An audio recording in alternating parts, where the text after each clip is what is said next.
Hello students, welcome to my channel. तो आज हम स्टार्ट कर रहे हैं SY BCom सेमेस्टर 3 के लिए जो MCQ एग्ज़ाम होने वाली है 80 के स्टूडेंट्स के लिए। तो वहाँ पर जो एक्सपेक्टेड MCQ किस हिसाब से पूछ सकते हैं आपको हर एक चैप्टर में से, उसको हम यहाँ पर देखने वाले हैं। ओके, तो चलिए स्टार्ट करते हैं MCQ। और देखो, आप लोग को अगर इस MCQ की PDF चाहिए तो नीचे डिस्क्रिप्शन के अंदर आपको लिंक दे रखी है, वहाँ पर मैं इस PDF को शेयर कर दूंगा, आप उसको ज्वाइन कर सकते हो। ओके, और अगर आप सेमेस्टर 3 और 4 क्लियर कर चुके हो और सेमेस्टर 5 की स्टडी करने वाले हो तो वहाँ पर आपको TY BCom सेमेस्टर 5 के भी कोर्सेज थोड़े टाइम के अंदर स्टार्ट होने वाले, तो वो भी आप ज्वाइन कर सकते हो। तो देखो, यहाँ पर फर्स्ट MCQ आपको डिपार्टमेंटल अकाउंट से जो MCQ आ सकते हैं एक्सपेक्टेड, तो वो इस हिसाब से पूछ सकते हैं। क्या पूछा गया? Sales commission expenses is appropriation among the department in the portion of. Okay, मतलब आपको पता है कि डिपार्टमेंट अकाउंट जो होते हैं उसमें ABC ऐसे डिपार्टमेंट होते हैं। उस डिपार्टमेंट के अंदर हम पर्टिकुलर एक्सपेंस को अलोकेटेड करते हैं, और वो अलोकेटेड का जो बेसिस है, मतलब आप कौन से बेस पे उसको अलोकेशन करोगे, ठीक है, वो आपको पूछ सकते हैं। जैसे सेल्स कमीशन, यहाँ पर क्या है? सेल्स कमीशन मतलब जो आप बेच रहे हो, ठीक है, कमीशन, ठीक है, कमीशन जो दे रहे हो आपने बेचने पर, ठीक है, अपने सेल्समैन को, तो वो कमीशन किसके ऊपर आप अलोकेशन करोगे? तो देखो, सेल्स कमीशन ऑलवेज सेल्स के हिसाब से ही अलोकेट होता है, sales of each department. Okay, और यहाँ पर जो सेल्स होता है वो नेट सेल्स यूज़ करते हैं। ओके, नेट सेल्स के हिसाब से हम कमीशन देते हैं। और यहाँ पर एक चीज़ ध्यान रखना, एग्जाम में अगर सेल्स कमीशन के जगह ऐसा पूछ लिया कि सेल्समैन सैलरी,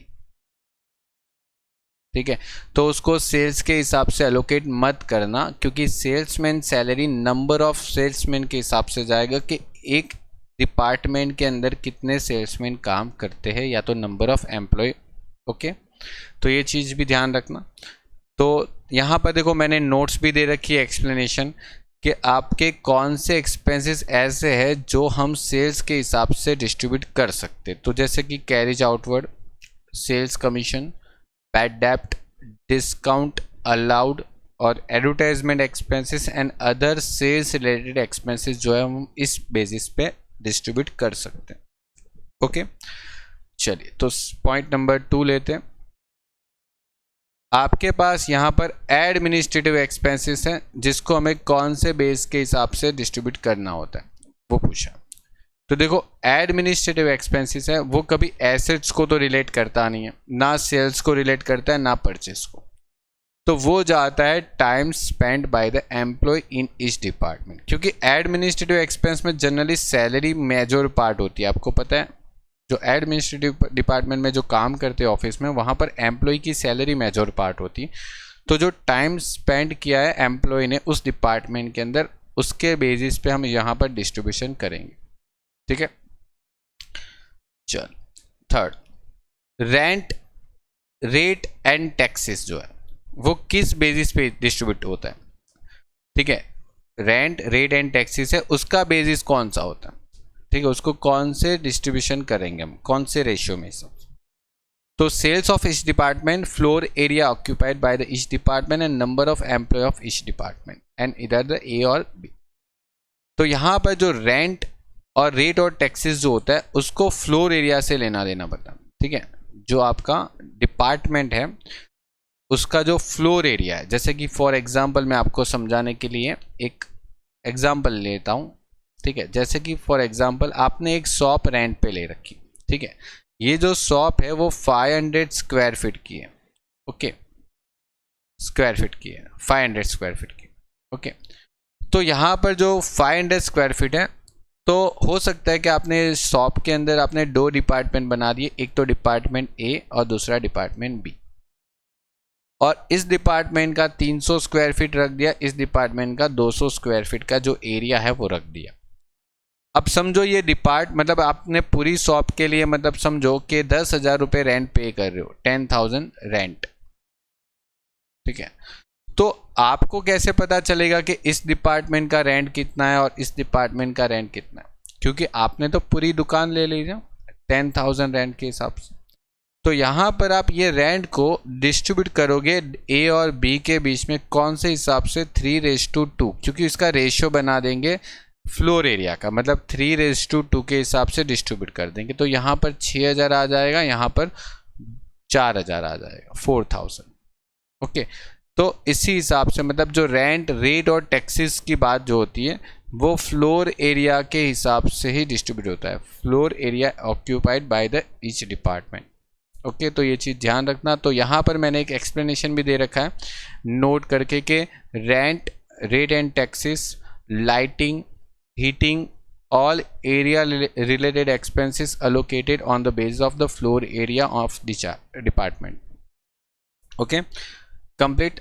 आगे बढ़ते हैं, डेप्रीशिएशन ऑन एसेट्स। ओके, आपके पास अभी डेप्रीशिएशन की बात है। डेप्रीशिएशन ऑन एसेट्स कौन से बेसिस के हिसाब से जाएगा, ठीक है, डेप्रीशिएशन जो है वो कौन से हिसाब से जाता है। तो देखो एक ही चीज़ होती है कि जो डेप्रीशिएशन होता है वो असेट्स का होता है।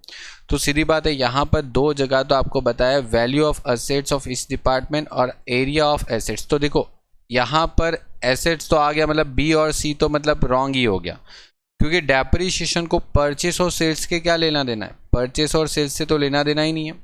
अब देखो यहाँ पर डेप्रीशिएशन होता है वो वैल्यू ऑफ एसेट, मतलब एसेट की वैल्यू के ऊपर डेप्रीशिएशन होता है। एसेट्स ने कितनी जगह रोकी, मतलब एक मशीन है, मशीन ने कितनी जगह रोकी रखी है, उसके ऊपर थोड़ी डेप्रीशिएशन होता है, वैल्यू के ऊपर होता है। तो मतलब समझो ए वाला ऑप्शन आपके लिए राइट, ठीक है, ए वाला ऑप्शन आपके लिए राइट है। और देखो मैंने यहाँ पर एक नोट भी दे रखी है कि कौन से एक्सपेंसेस ऐसे होते हैं जो असेट्स की वैल्यू के ऊपर डिपेंड रहते हैं, ठीक है। जैसे यहाँ पर रिलेटेड टू असेट्स, आपके कौन से एक्सपेंसेस ऐसे हैं जो असेट्स की वैल्यू पे डिपेंड करते हैं। देखो जैसे कि लाइक आपके पास डेप्रीशिएशन है, ओके, एसेट्स के हम रिपेयरिंग करवाते हैं, ठीक है, एसेट्स को हम जब रिपेयरिंग करवाते हैं तो रिपेयरिंग का जो एक्सपेंसेस होता है, एसेट्स के ऊपर जो इंश्योरेंस हम निकालवाते हैं कि मतलब चलो मशीन का इंश्योरेंस है या तो बिल्डिंग का इंश्योरेंस है, तो वो भी मतलब उसकी वैल्यू के हिसाब से हम अलोकेशन कर सकते हैं।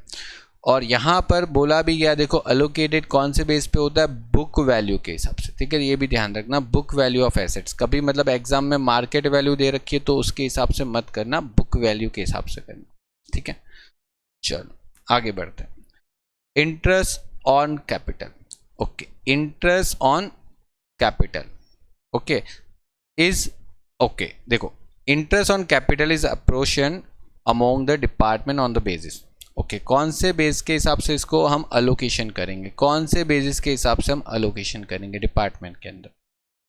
देखो इंटरेस्ट ऑन कैपिटल जो होता है ना, वो कोई पर्टिकुलर डिपार्टमेंट का एक्सपेंस नहीं होता है, एक चीज़ याद रखना, ठीक है। तो ये चीज़ आपको मतलब गलती करने के लिए दे रखा है कि basis of capital beginning of the year eight the end of the year, मतलब ऐसा कुछ नहीं होता, मतलब ये सब आपको मतलब बिना मतलब का दे रखा है। इंटरेस्ट ऑन कैपिटल जो होता है वो नॉन डिस्ट्रीब्यूटेड एक्सपेंसेस होता है, उसको हम कभी भी डिपार्टमेंट के बीच में डिस्ट्रीब्यूट नहीं कर सकते, ये ध्यान रखना, इंपॉर्टेंट पार्ट है, ठीक है। इंटरेस्ट ऑन कैपिटल उसी तरीके से कौन से ऐसे एक्सपेंस है जो मतलब हम उसको डिस्ट्रीब्यूट नहीं कर सकते, नॉन डिस्ट्रीब्यूटेड एक्सपेंसेस है, ठीक है। तो जैसे कि लाइक देखो यहाँ पर नॉन डिपार्टमेंटल एक्सपेंसेस कौन से, जिसको हम डिस्ट्रीब्यूट नहीं कर सकते, जिसको डिपार्टमेंट से कोई लेना देना ही नहीं, ठीक है, not allocated between the department. Okay, interest on capital, interest on drawings, interest on loan और bank charges, audit fees, general manager salary are non allocate, मतलब नॉन डिपार्टमेंटल एक्सपेंस। ये सारे नॉन डिपार्टमेंटल एक्सपेंस, ये पढ़ के जाना, कभी मतलब पूछ सकते हैं इसकी, मतलब बहुत सारे स्टूडेंट यहाँ पर गलती करते हैं कि इंटरेस्ट ऑन कैपिटल होता है तो उनको लगता है कैपिटल के हिसाब से जाएगा, ऐसा नहीं होता, वो नॉन डिस्ट्रीब्यूट मतलब नॉन डिपार्टमेंटल एक्सपेंस है, उसको हम डिस्ट्रीब्यूट नहीं करेंगे इसको, ठीक है, ध्यान रखना इसको। आगे बढ़ेंगे, department accounting help in. Okay, किस में हेल्प करता है डिपार्टमेंट अकाउंट, हम डिपार्टमेंट अकाउंट करते हैं क्यों, इसका पर्पस क्या है, उसका ऑब्जेक्टिव क्या है, ठीक है। आपको बुक्स के अंदर इसके ऑब्जेक्टिव्स का पर्पस ये सब दे रखा है, वो पढ़ो, वहां से एमसीक्यू आ सकते हैं।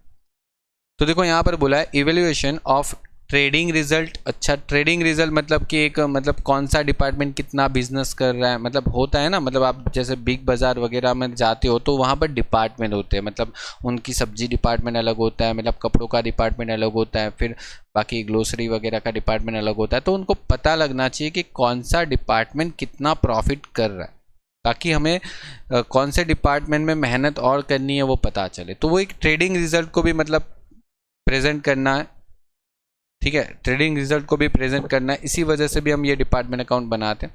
और एक इफेक्टिव प्लानिंग एंड कंट्रोल के लिए, मतलब एक इफेक्टिव प्लानिंग और कंट्रोल ऑन ईच डिपार्टमेंट। अब देखो समझो कि मतलब आपके पास 5 डिपार्टमेंट, आपको पता ही नहीं कौन सा डिपार्टमेंट कितना प्रॉफिट कर रहा है, तो आप प्लानिंग और कंट्रोल कैसे करोगे, ठीक है, करना पड़ेगा ना, तो उसके लिए रिजल्ट तो चाहिए ना। तो इसका मतलब यहाँ पर ए एंड बी दोनों करेक्ट, अब ए एंड बी दोनों तो करेक्ट नहीं हो सकते ना, तो मतलब आपको यहाँ पर क्या करना पड़ेगा, बोथ ए एंड बी, मतलब आपका ऑप्शन जो है वो सी वाला राइट है, ठीक है, ध्यान रखना आपका ऑप्शन जो है वो सी वाला राइट है। आप बुक्स में जाके पढ़ोगे ना तो इसके मतलब ये लाइनिंग मिल जाएगी, department account is helpful to evaluate trading result of each department and मतलब हर एक डिपार्टमेंट का अगर सेपरेटली पीएनएल अकाउंट और ट्रेडिंग अकाउंट बनाया है आपने, तो आपको उसका रिजल्ट पता चलेगा कि कौन सा डिपार्टमेंट प्रॉफिट कर रहा है, कौन सा लॉस कर रहा है। And effective planning and control on each department, मतलब हम किसी डिपार्टमेंट अगर लॉस कर रहा है या तो मतलब कोई डिपार्टमेंट ऐसा है जहाँ पर बहुत ठीक से काम नहीं हो रहा है इसीलिए लॉस हो रहा है, तो हम उसको फिर कंट्रोल कर सकते हैं। तो वो तभी पता चलेगा जब आप उसका डिपार्टमेंट अकाउंट अलग से बनाया होगा तब, ठीक है, अदरवाइज थोड़ी पता चलेगा। Provident fund, okay, provident fund contribution are apportion among the departmental on the basis of, okay, provident fund, देखो प्रोविडेंट फंड जो होता है ना वो किसको मिलता है, एम्प्लॉय को, पहली बात तो ये पता होनी चाहिए, ओके। तो यहाँ पर कुछ एम्प्लॉय के रिलेटेड है, देखो यहाँ पर सेल्स दिखा है तो सेल्स को प्रोविडेंट फंड से क्या लेना देना, और यहाँ पर फ्लोर एरिया ऑक्यूपाइड दिखा है उसको प्रोविडेंट फंड से क्या लेना देना, ठीक है। मतलब देखो थोड़ा सा अगर आपके पास बेसिक नॉलेज भी है ना तो भी आप काम कर लोगे, इतना पता होना चाहिए कि प्रोविडेंट फंड किसको मिलता है, किसके ऊपर होता है, एम्प्लॉय के ऊपर होता है। अब यहाँ पर ऑप्शन 2 तो निकल गए, बी और सी रह गया, number of employee of each department और salary paid to the employee of each department. अब देखो कैसे हो सकता है, मतलब ये किसके बेसिस पे जाता है। अब बहुत सारे स्टूडेंट को यहाँ पर कंफ्यूजन बी और सी। देखो मैं आपको एमसीक्यू सिर्फ नहीं सिखाने वाला, मैं एमसीक्यू में आपको एक तरीका भी सिखा रहा हूँ कि कौन से तरीके से परफेक्ट वे से एमसीक्यू कर सकते हैं। जैसे देखो मैंने यहाँ पर किया ए और डी तो मतलब निकल ही गया, वो तो हो ही नहीं सकता आंसर में। बी और सी में सभी सिलेक्शन करना, क्योंकि देखो यहाँ पर भी एम्प्लॉय यहाँ पर भी एम्प्लॉय है, लेकिन देखो number of employee each department और salary paid to the each department कौन सा राइट होगा। अब प्रोविडेंट फंड जो होता है ना वो डिपेंड करता है आपकी सैलरी के ऊपर, ठीक है, जितनी सैलरी है उस हिसाब से प्रोविडेंट फंड कटता है। आपने शायद फोर्थ सेमेस्टर के अंदर सैलरी वाले चैप्टर के अंदर ये पढ़ा होगा प्रोविडेंट फंड, ठीक है। तो प्रोविडेंट फंड जो होता है वो salary paid to employee of each department, मतलब ऑप्शन सी जो है ना वो आपका 100% करेक्ट, ऑप्शन सी जो है वो आपका 100% करेक्ट, ठीक है।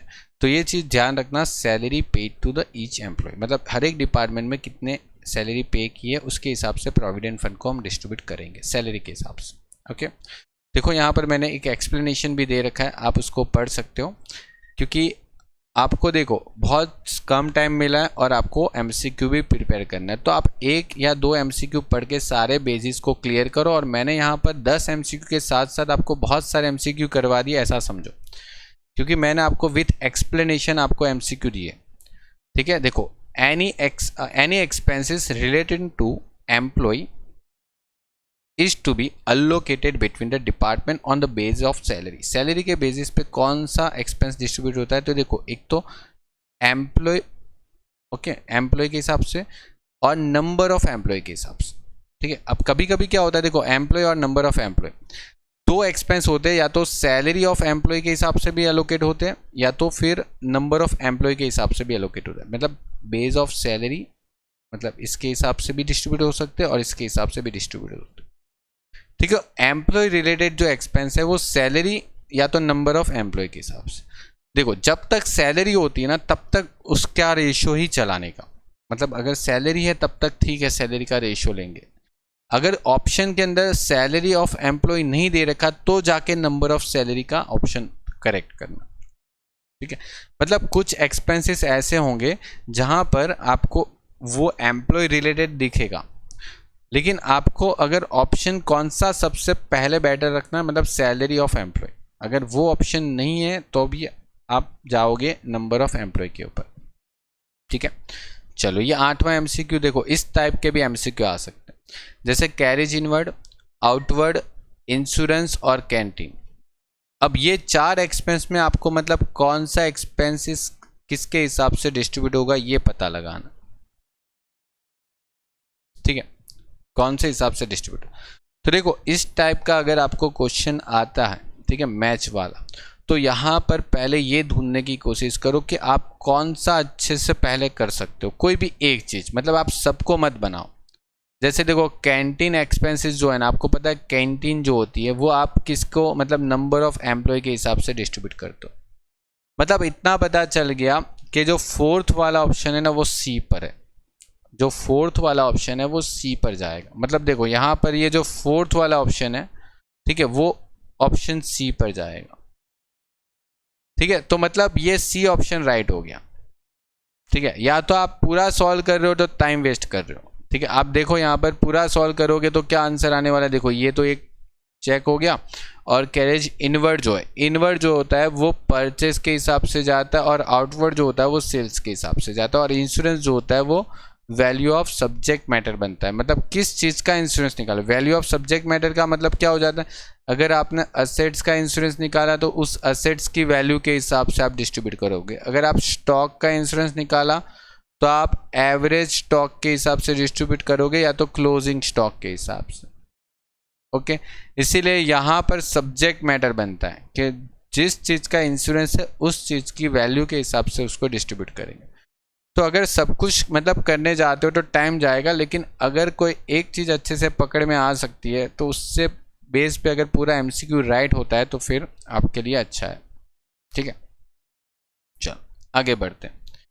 हाँ यहाँ पर बोला है रेलवे फ्रेट जो है डिस्काउंट अलाउड, ओके, और सेल्समैन कमीशन किसके बेस में अलोकेट करना है, मतलब कौन से बेसिस पे अलोकेट होता है। तो देखो सबसे पहले जो फ्रेट होता है वो किसके बेस पे होता है, फ्रेट क्यों लगता है, मतलब आपने परचेस किया होगा तो ही फ्रेट लगता है, ठीक है। तो मतलब पहले में तो यहाँ पर परचेस आएगा, ओके। अब यहाँ पर आपके पास देखो पहले में परचेस कहाँ कहाँ पर, ये 3 जगह पर है, ठीक है। मतलब ये ए वाला ऑप्शन तो रॉन्ग ही है क्योंकि इसमें पहला सेल्स आ गया। अब डिस्काउंट अलाउड, डिस्काउंट कब देते हो, जब आप बेचोगे, जब आप सेल्स करोगे तो ही तो डिस्काउंट दोगे, ठीक है। परचेस करोगे तो डिस्काउंट रिसीव्ड होता है। तो यहाँ पर ये आपका ऑप्शन कौन सा हो गया, सेल्स। तो देखो यहाँ पर दूसरा सेल्स है, यहाँ पर भी दूसरा सेल्स है, ओके। मतलब ये ऑप्शन डी वाला कैंसिल हो गया। अब देखो लास्ट वाला बचता है कमीशन, सेल्समैन को कमीशन दे रहे हैं, ओके। तो सेल्समैन को कमीशन अभी मैंने स्टार्टिंग में बता दिया सेल्स के हिसाब से जाता है, मतलब बी वाला ऑप्शन करेक्ट हो जाता है।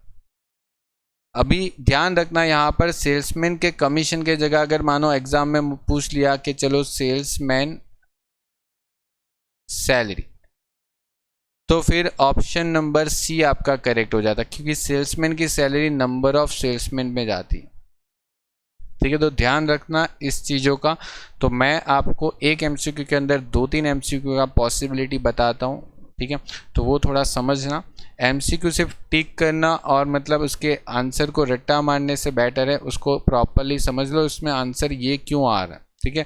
क्योंकि अगर इस तरीके से सीखोगे तो आप एक एमसीक्यू के साथ साथ दूसरे 2-3 एमसीक्यू भी कंपेयर कर सकते हो। चलो एक इस टाइप के कैलकुलेटिव एमसीक्यू भी आपको पूछ सकते हैं, थोड़ी बहुत बेसिक कैलकुलेशन आ सकती है, मतलब उसमें थोड़ा बहुत बेसिक कैलकुलेशन आ सकता है। देखो क्या पूछा गया, बैलेंस ऑफ फर्नीचर, ओके। ये बैलेंस ऑफ फर्नीचर आपको बैलेंस शीट में दे रखा है, कौन सी तारीख पे, 31/3/2020। मतलब आप यहाँ पर लिख दो 1,20,000 का आपके पास 31/3/2020 को एक क्या है बैलेंस शीट में फर्नीचर है। यहाँ पर ये जो फर्नीचर है वो दो डिपार्टमेंट के बीच में हम चलाते हैं, मतलब एक डिपार्टमेंट ए है दूसरा डिपार्टमेंट बी है जिसमें हम फर्नीचर यूज़ कर रहे हैं। 1/1/2020 मतलब 1/1/2020 मतलब 1 जनवरी। देखो यहाँ पर क्या हो गया, 1 जनवरी मतलब 1/1/2020, ठीक है। उसने क्या किया, one furniture ₹40,000 was purchase for the department B. अच्छा, सिर्फ डिपार्टमेंट बी के लिए ही परचेस किया था, मतलब डिपार्टमेंट बी के लिए हमने एक 40,000 का फर्नीचर इस तारीख को परचेस किया था। तो सीधी बात है, आपके पास साल के स्टार्टिंग में, मतलब at beginning of the year, ठीक है, साल के स्टार्टिंग में मतलब 1 अप्रैल 2020 को कितना फर्नीचर होगा। देखो 1,20,000 आपके पास एंड में था, देखो तारीख देखो एंड में, उसमें आपके पास 1 जनवरी को आपने परचेस किया था 40,000 का फर्नीचर, तो आपके पास 80,000 का फर्नीचर पहले से था, पहली तारीख से। अब यहाँ पर क्या बोला गया कि रेट ऑफ डेप्रिसिएशन जो है वो 10% है और ratio of furniture, okay, furniture का जो रेशियो है 3:5 है। ओके, आपको उसका डेप्रिसिएशन पता लगाना है कि कौन सा डिपार्टमेंट के लिए कितना डेप्रिसिएशन है। तो देखो एक चीज़ समझो, ये जो डेप्रिसिएशन होगा यहाँ पर 40,000 के ऊपर कितना परसेंट होगा, 10%। तो यहाँ पर आप देखो यहाँ से यहाँ तक कितने मंथ लग रहे हैं, कितने मंथ है, 3 मंथ है, 3 मंथ है। तो आप 3 मंथ का डेप्रिसिएशन निकाल, मतलब 40,000 के ऊपर 10% 3 मंथ का डेप्रिसिएशन देखोगे तो 1,000 आएगा। और फिर इसके ऊपर डेप्रिसिएशन निकाल लो, क्योंकि इसके ऊपर पूरे साल का आएगा 80,000 के ऊपर पूरे साल का 10% डेप्रिसिएशन, कितना आ रहा है, 8,000। ओके, 8,000 आंसर आ रहा है। अब देखो यहाँ पर एक चीज़ समझो कि आपने जो मशीनरी, मतलब जो मशीनरी यूज़ किया है, फर्नीचर जो यूज़ किया है, वो ए और बी के बीच में आपको किससे हिसाब से डिस्ट्रीब्यूट करना है, 3:5। अब 3:5 मतलब इसको 3:5 करना तो आपको आता है, 8,000 को 3:5 करोगे तो यहाँ पर आ जाएगा 3,000 और यहाँ पर आ जाएगा 5,000। और ये तो आपने सिर्फ डिपार्टमेंट बी के लिए खरीदा था, मतलब वो 40,000 का जो न्यू मशीन है या तो न्यू फर्नीचर जो भी है वो तो आपने सिर्फ डिपार्टमेंट बी के लिए परचेस किया था। तो ये जो 1,000 का मतलब डेप्रिसिएशन है वो तो सिर्फ डिपार्टमेंट बी के लिए ही था, मतलब ये तो सिर्फ डिपार्टमेंट बी के लिए ही था। मतलब आपके पास 3,000 ए डिपार्टमेंट का और बी डिपार्टमेंट का 5,000 + 1,000 कितना हो जाएगा, 6,000। तो यहाँ पर ऑप्शन कौन सा है, देखो 3,000 for the A department and 6,000 for the B department. Option number C right option हो जाएंगे, ठीक है, ऑप्शन नंबर सी जो है वो आपका राइट ऑप्शन हो जाएगा। ठीक है, ध्यान रखना है, ये कैलकुलेशन को थोड़ा अच्छे से समझना। इस टाइप का एडजस्टमेंट प्रीवियस ईयर के पेपर में पूछा था बड़े लॉन्ग क्वेश्चन के अंदर, तो इसके ऊपर इस तरीके से शॉर्ट क्वेश्चन बना सकते हैं। ठीक है, अगर इसको एक बार खुद से कैलकुलेट करोगे तो भी आपको पता चल जाएगा। आपके पास at the end of the year का मतलब डेप्रिसिएशन, मतलब जो बैलेंस है वो 1,20,000, उसमें से आपने 40,000 का जो असेट्स था फर्नीचर वो आपने 1 जनवरी 2020 पे खरीदा था। ओके, तो उसको अलग कर दो, जो बच गया वो डेप्रिसिएशन गिनेंगे पूरे साल का और फिर उसको अलोकेशन कर देंगे। ठीक है, चलिए, तो ध्यान रखना, ये आपके 10 MCQ कंप्लीट हो गए। अब नेक्स्ट वीडियो के अंदर हम और MCQ लेके आएंगे, आप तब तक वॉच करिए और इसको प्रैक्टिस करिए।